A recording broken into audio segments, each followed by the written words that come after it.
चल निवासाय नित्याय परमात्मने बोलो भद्र सुभद्रा पाং জগন্নাথায় নমঃ।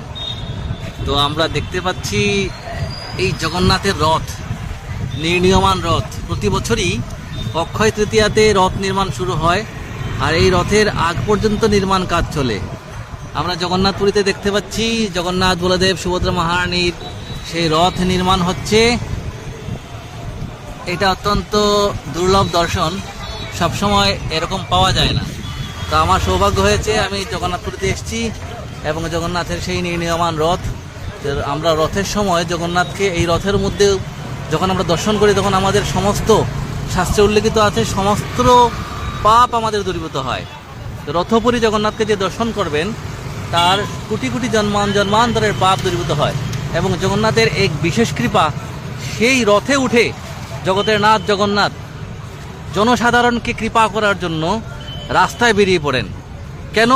যাতে তার সেই সন্তানেরা যারা মন্দিরে যেতে পারে না, যাদের সময় নেই, অত্যন্ত বিষয়ে ব্যস্ত, সেই সমস্ত তিনি রাস্তায় বেরিয়ে পড়েন। সেই সমস্ত ভক্তদেরকে যারা মন্দিরে যেতে পারে না তাদেরকে দর্শন দেওয়ার জন্য তিনি রাস্তায় বেরিয়ে পড়েন, এবং রাস্তাতে ওনাকে দর্শন করা মাত্রই ভক্তদের সমস্ত পাপ তিনি কেড়ে নেন এবং তাদেরকে তার শরণাগত করে ভগবদ্ধামে নিয়ে যাওয়ার জন্য সহযোগিতা করেন।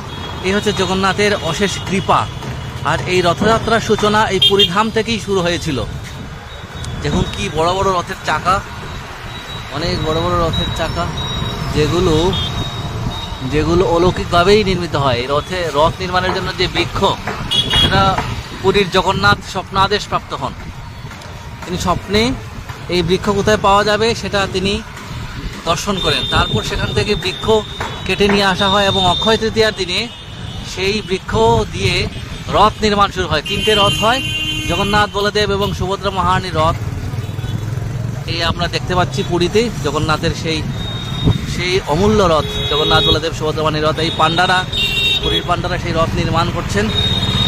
তো আমাদের সেই সৌভাগ্য, জগন্নাথের যে রথে বলদেব যে রথে উঠবেন, সুভদ্রা মহারানী যে রথে উঠবেন, সেই রথের নির্মাণ কাজ আমরা দর্শন করতে পাচ্ছি, সেই পাণ্ডাদের আমরা দর্শন করতে পাচ্ছি।